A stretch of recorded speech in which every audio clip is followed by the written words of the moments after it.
And welcome to day three. So, hope you're doing well today. Hope you're doing really well getting through the other couple of videos as well.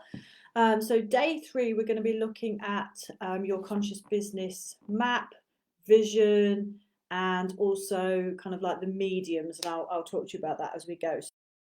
Some of the key things about this in terms of building out is what we kind of call on the yang side structure, systems, and strategy.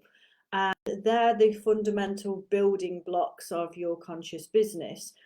So everybody's is going to end up different, but there are some commonalities that we can go through. So what you want to be doing at this point is if you're starting out on your own, or you already have a team, or you wanted to expand and grow, it's all going to be pretty much very similar. So what we want to end up with to complete the end of this session is a business map. And to create the business map, we want to look at the vision and we want to look at the mediums. So the vision is, let's go back to day two when we looked at the message, the mission, and we looked at what kind of things we was going to be sort of structuring in there. The next piece as we pull across over to the vision is, and this can be an internal document, it doesn't necessarily have to be external, but if it's external as well, that's fine. But the vision is really kind of how you want to really get this message out. So, you know, when we talked about the mission having kind of a few words, then you was going to kind of create a statement. This is a similar thing, but this is really about how you intend to do that. So this is kind of the vision that you foresee. And part of that vision and how you foresee it is going to be the medium, which is the way in which it's going to be executed.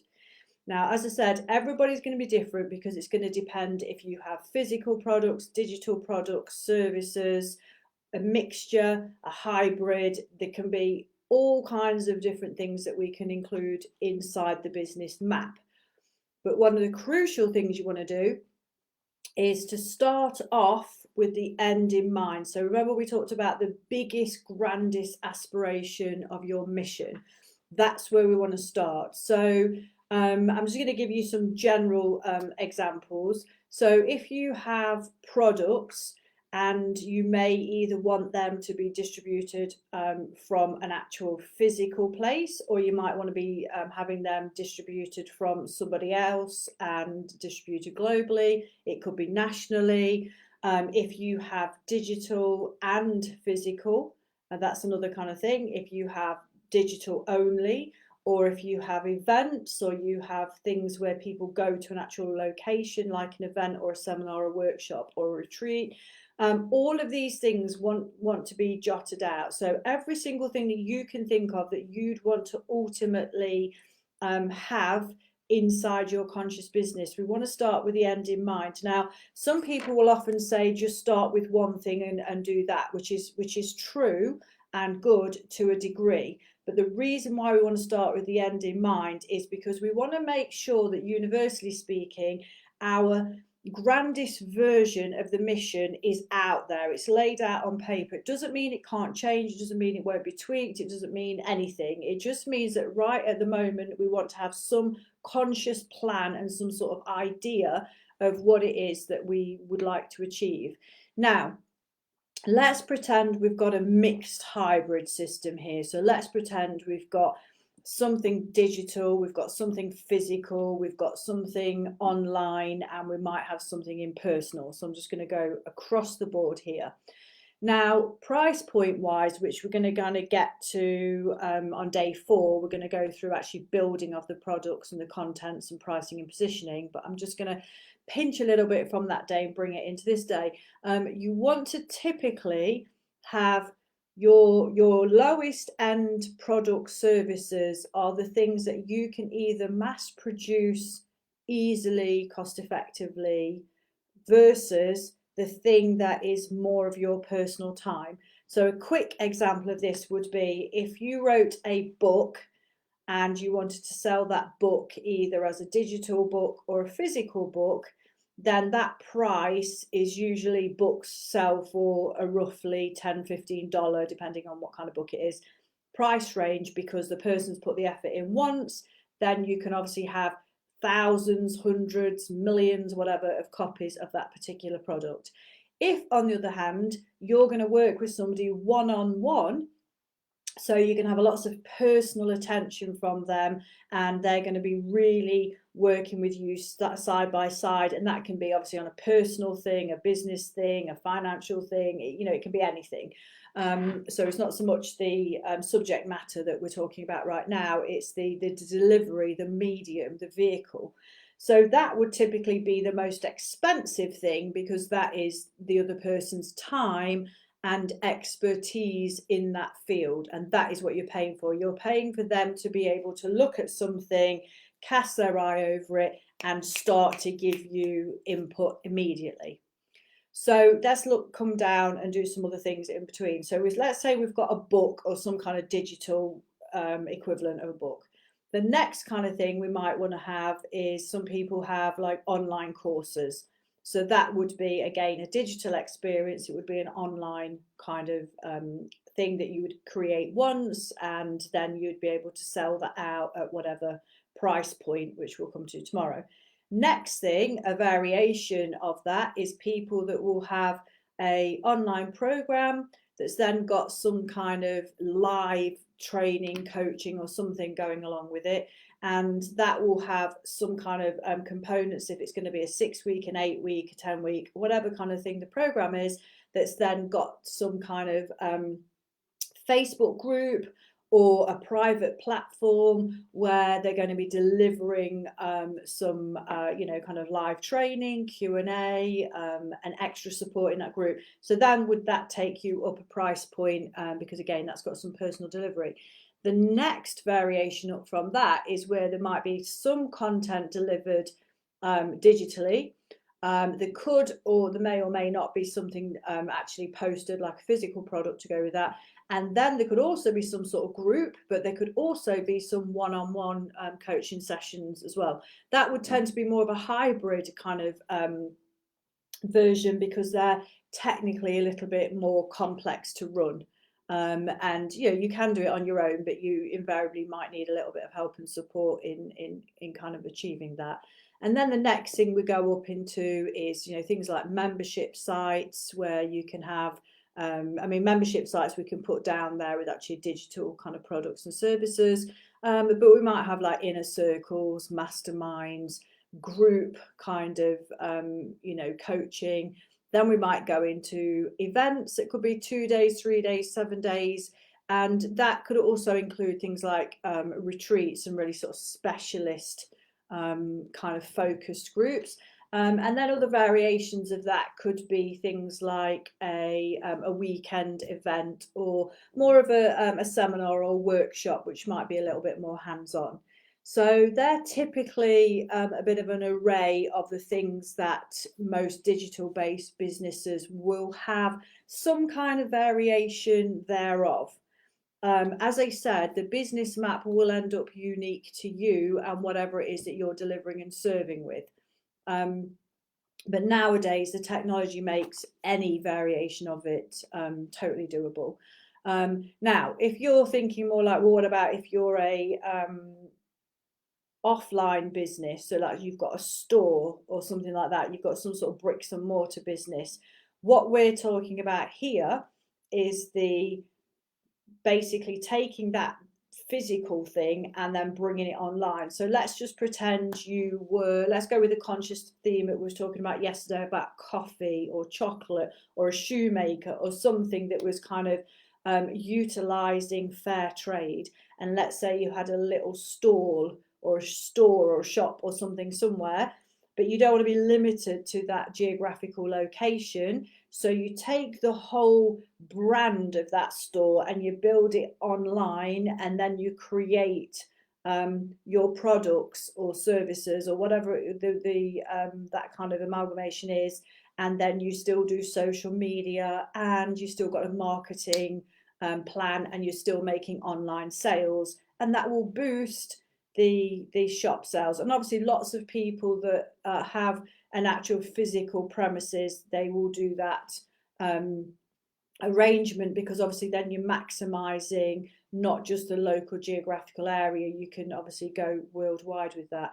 So the key thing here with thinking about when we put together a business map and a conscious business model is you want to really think about where your target audience is and how you're serving them, whether it's a product or service, and what that looks like. So for example, some people might need to make sure that it's all in a local environment because they might be delivering a hands-on service. So whether that's kind of like in the beauty business or in therapy or in massage or any of these things that may be a little bit more hands-on, they might want to have a localized marketing structure for that. And obviously we're going to come to sharing and offering in the next few days. So they would want to have something a little bit more localized, because there's no point in you getting a client in another country if you need them at your premises. So that's one.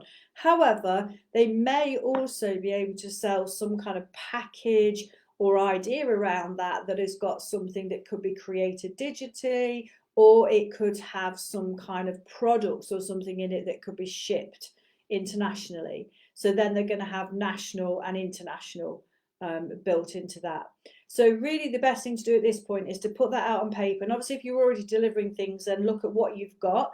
Also look at what's working, look at what's kind of like not doing so well, maybe look at what you'd like to add on or change or swap or try or experiment with, and so on and so forth.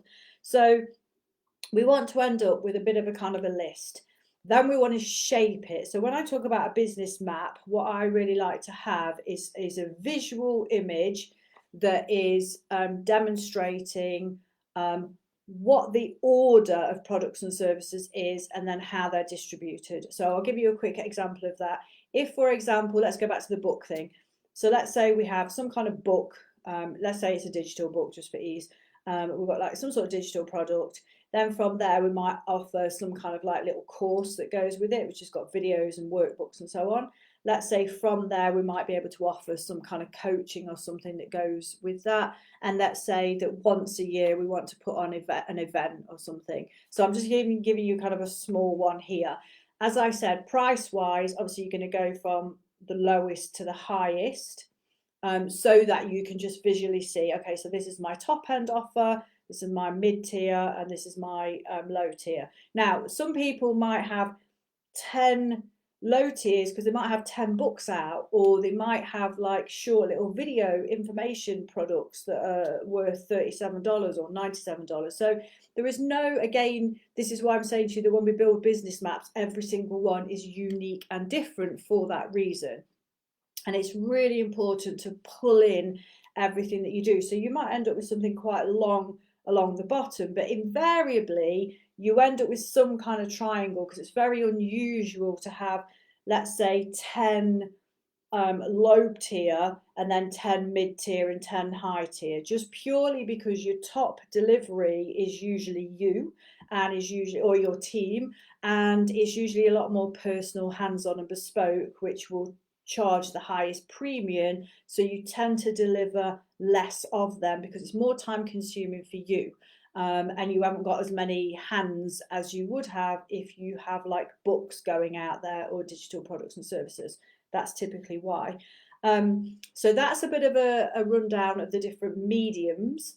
And the vision is more about, you know, what you want to put out there and how you want to deliver it. So for example, you know, a vision might be, you know, we want to reach, let's talk about entrepreneurs. We want to reach entrepreneurs in all corners of the globe to help them build a six-figure conscious business from the ground up.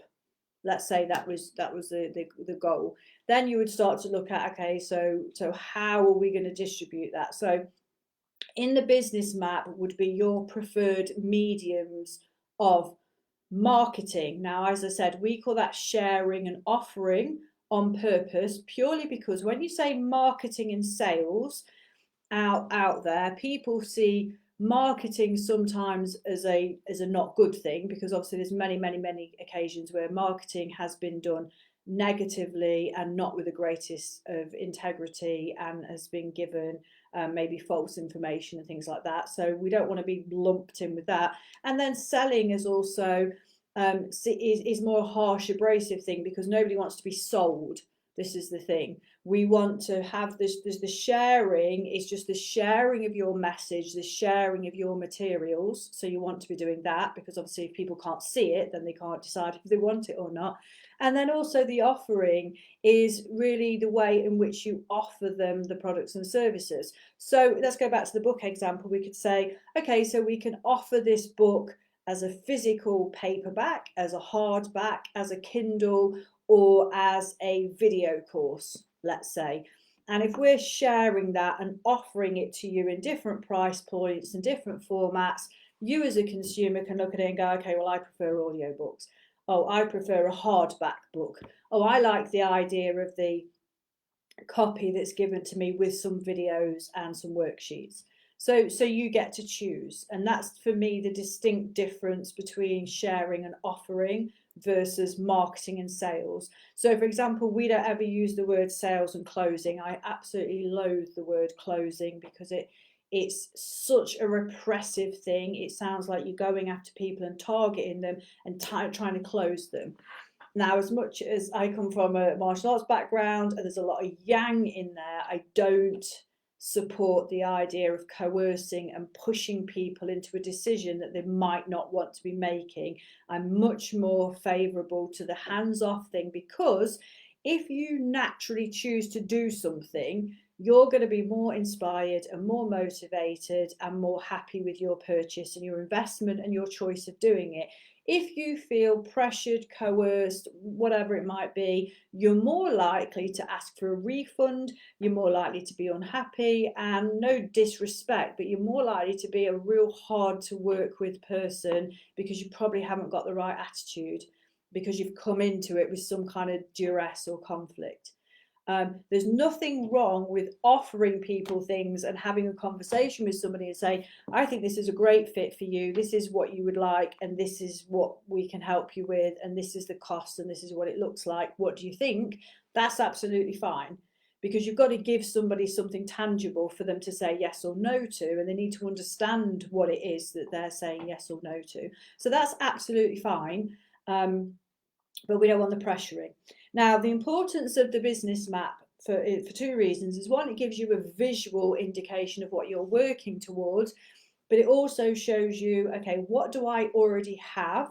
What is already out there? What is it that I need to create and build? Or what is it I would like to take down, replace? What is it I want to update, and so on and so forth? It gives you that vision, visionary kind of visual, should I say, in order to be able to create your kind of productivity list from. So when I said sort of structure, strategy, and sort of systems, that's giving you some sort of the strategy of what it is you want to do. It's giving you the structure, and then from a system perspective, let's go back to the digital thing again. Okay, so what do I need to be able to market my book? What do I need if I want to put together a group coaching program? What do I need if I would like to put on an event? And then it helps you look at what's in place, and we can dive into to all those and figure out what it is that we need to make them up. So the key things with this is to look at what we have already, what we don't have, what we want to improve, and what also is on our list that maybe you've had something running for a while, or you've been trying to do something for a while and it hasn't gone quite as to where you would like it to go. So let's just drop back to the piece at the bottom where I talked about the sharing and offering. As I said, we're going to sort of have special days on those, but just to have a look at that for a moment. So we're typically talking about organic and paid for in that sense. So social media, I'm just going to call that your base level. So sometimes if people feel like, well, I've been on social media and I've been liking, commenting, I've been doing some posts, where's all my millions of people? It doesn't work like that. That's one part of the model. So you might do your posts and you might have a group or whatever it might be, but that is just your social media strand.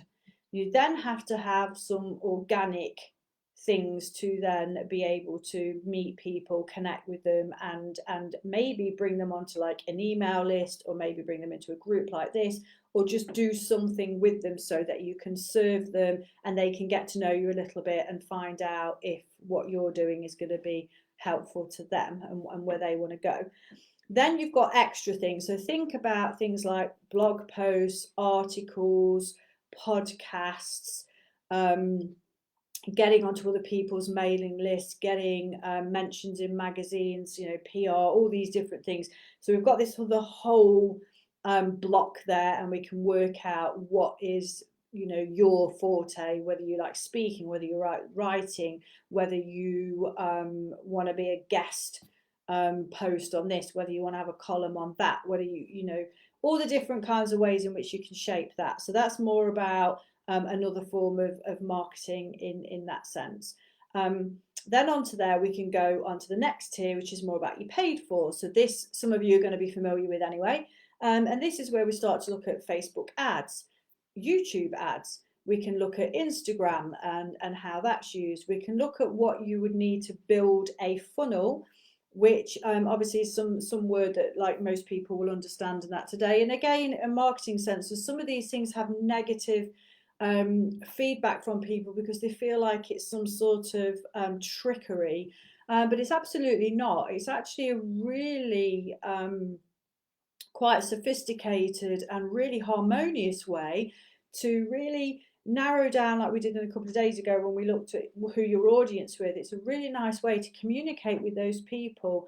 Look, you are, let's say you've written a book on clearing backache. This is obviously totally random, but let's say you have a little video that talks about the pain of certain backache and how it means people can't sit, or they can't do exercise, or their life's impaired somehow because of the pain. So let's say there's a little advert that talks to specifically to those pain points. Let's say it leads to a little video, or as a little ebook, or just something that is helping them with some tips and strategies. Then let's say once that's done and you're on their email list, let's say they then release a few videos on some tips and solutions. And let's say they then invite you to join their course, or to jump on a call, or maybe they've got a product or something that helps with that program. I have no problem with it. I know people really kind of have a bit of an edgy thing about algorithms and stuff, but for me personally, I think of it this way. If you are out there as a consumer, whether that's personal or as a business, and you have a problem and you would like a solution, you can obviously actively go and seek that yourself. So we can all type in things in Google, we can look for groups, we look at products and services and so on. So we can action that ourselves. Fantastic. That's power to us. Brilliant. If at the same time, the algorithm's picking that up, so therefore it's then putting things inside your feed. Let's just use Facebook as an example. And it's putting things in your feed are the specific things that you are interested in and you've been looking at, or you're quite passionate about, and they're matching you to those things. And let's say within that you find a real gem of a book, or you find somebody you've never heard of before but you really like what they have to say on that topic. That to me is a win-win, because it's not all about, people look at it the wrong way around. They look at it from the marketing perspective and think, oh, that person's just making more money. They don't look at it from the other perspective going, yeah, but hang on a minute, that person's just been served because they're actually wanting this particular thing. So see it as a win-win, that you're then matching the people with that issue with the people that can help them. And then don't forget, the power is still in the individual. You get to choose, do I want to communicate with this person? Do I want to give them my email address? Do I want to participate in what they're doing? Do I want to buy their product or not? Nobody's forcing you. This is the beauty of it. And because it's done digitally, nobody's under any pressure either. It's done in a real kind of easy way, which I want to kind of say is like avoidance way, that you're not having somebody going like, do you want this thing then or not? Nobody's doing anything to you.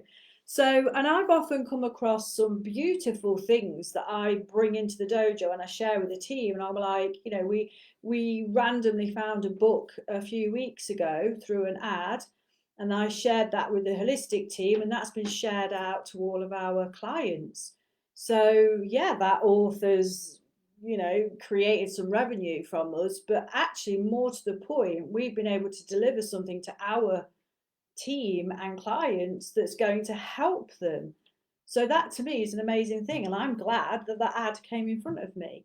I personally obviously spend a lot of time in strategy and in looking at ads and offers and sharing and so on and so forth, because I'm always looking for the most sophisticated, nice ways in which our clients can do it, and tailor making the right choices of mediums and sharing for that individual. Because the thing is, not everybody's comfortable like doing Facebook lives like this. I'm just a natural talker, so I'm a speaker and an author, so I could do this stuff all day long. I don't particularly, I put like 3 points on a piece of paper that I want to talk about, and then I can just talk. It's just super easy for me. Other people absolutely hate doing lives and they would rather write. Some people would rather maybe doing a recording that they could edit, or they maybe want a script, or they maybe want to be asked questions. Everybody's got a different way. So part of what we do in terms of creating that business map is the reason why we work from the inside out, is because this needs to be aligned to you and who you are to help you maximize getting the result. Certainly one size doesn't fit all. It's not a case of everybody and their dog is doing this, so therefore you need to do it. Not at all. That is usually the worst recipe. What we need to look at is like, this is all the plethora of all the different options we have. Let's cherry pick the ones that feel good to you and that you are going to be able to do consistently without you feeling like, this is a chore, this is a drag, I hate doing this, I have lots of fear doing this, it really makes me uncomfortable, makes me unhappy. Sometimes there is no getting away with it. And sometimes at the end of the day, if you want to be a thought leader or an author or an expert in something, sometimes there's no getting away from the fact that you're going to have to master video, and you're going to have to master getting comfortable. So there are certain things that we might recommend and you're going to go on a journey on. But it's not a journey in terms of like, okay, so you just need to put out 55 live videos for the next 55 days and off you go. Absolutely not. There would be lots and lots of different things that you could have training on, that you could have, how to create the best live, how to do 5-minute segments, how to work out what the 3 top things you're going to deliver, how to then create some sort of worksheet for somebody. There's lots and lots of different ways that we can actually execute these things. So it's really important to not do something just because of fear of not knowing how to do it. But equally, we want to make sure those things are things that you really enjoy. But as I say, depending on who you are and what you want to do, it will depend on what's going to be the better things for you. So today, what we've really kind of focused on is looking at your vision. Where is it that you want to take it? So the mission is over here, kind of who you want to help and what it looks like. And the vision is kind of like how you are going to deploy that. We're going to create a business map from that. And then we're going to look at what the different mediums are. And the different mediums go on both sides here. They go for the actual delivery of your message and content, and the sharing and offering of that content, if that kind of makes sense. So we have to look at 2 different sets of vehicles there, and they're both obviously super important. And we're going from the top down. Invariably, your top one is your most expensive item to the bottom one, which is your lowest price item. Now, some people might go, okay, I just deliver a workshop, or I just write books, or I just have the one thing. Don't feel like you have to have 25 things on there because your neighbour on Facebook does. Not at all. But I am saying that ultimately, if you have one, let's call that a middle thing, it's always often nice to have something underneath it which can lead into it, and then something above it for those people that wish to stay on with you. So for example, if you deliver a 6 to 8 week group coaching course and that's the only thing you do, well, that's brilliant. But let's say you've priced that at 2,000, 5,000, whatever thousand. But let's say some people in your audience can't quite manage that. It's nice to distill that down into a workbook and lessons that you could maybe create a little video series, which let's pretend it's an 8 week course. So let's pretend there's 8 things to it. If you produce like a welcome video, 8 little videos and some worksheets and some tools and package that up, and let's say you sold that for $300, I don't know what it would be because we haven't done pricing and positioning yet. But what I'm saying is then you're tapping into another part of your audience that might be more of a comfortable purchase for them. Also bear in mind that some people want to do the lower purchase before they do the higher purchase because they don't quite get it. We cover this in the sharing part because this is the thing, marketing, particularly for intangible, invisible things like services. This is the hardest part of it. It's different if we are I'll put it the other way, selling guitars, because you can see a guitar. So we could have a guitar shop and we could have images of the guitars from all different angles. Then we could have a video of the guitar, people playing it and so on and so forth. And so that would then be on there with the price point. And then obviously you're going to sell accessories. Do you want some plectrums with that? Do you want a strap with that? Do you want to get an amplifier if that's required? You know, do you want to get a stand? Do you want to get a metronome? Do you want to get a tune? Do you want to get some pedals? And when we can start to build out a massive package for a guitar, that's obviously slightly different because that's a physical product and we can see it. If I am the guitar teacher, it's I have to then market that a little bit different. I can't just do a video and go, oh, hi, I teach guitar. It's like, oh, okay, really? We need to talk about, you know, my background, how I come to teaching guitar, what kind of guitar style I teach, what is my kind of experience, what is it that I want to do? Do I want to do this one-on-one? Do I want to do it as an app? Do I want to teach kids? Do, you know, whatever it is. So now we get into the really nitty-gritty, and then how am I going to deliver that? Am I doing it on one-on-one lessons on Zoom? Am I doing that, as I said, as an app? Have I pre-created an app? So there's 101 different things that we need to take into account. So that's why I really like to brainstorm this, and I make this a separate lesson because it's really, really important to think these things through. And I often find, and I've come across many people that, as I say, see what everybody else is doing and go, okay, I have to have a course, okay, or I have to write a book, all right, okay, now I have to do this event, I have to have blah, blah, blah, blah, blah.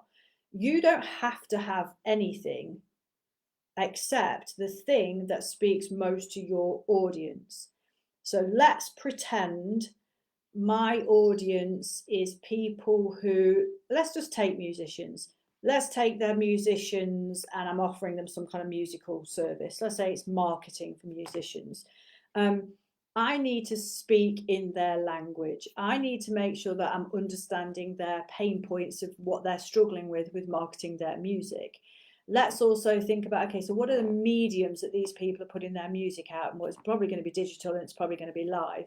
So how am I going to best interact with those people? Are they going to be happy just to do a digital program, or will they want to have like this one-on-one thing, or would they be better in a group environment because that might be bring the price down? So I've got to think about all these different things for my particular audience and work out what serves them best in a way that I'm the most happy with. And the reason why I want to say that and creating that win-win is because the audience is the most important person to you, but at the same time, it needs to be something that's harmonious to you, that's not doing it in a way that you hate. I'm going to challenge that because it's quite unlikely that those two things don't naturally fit together.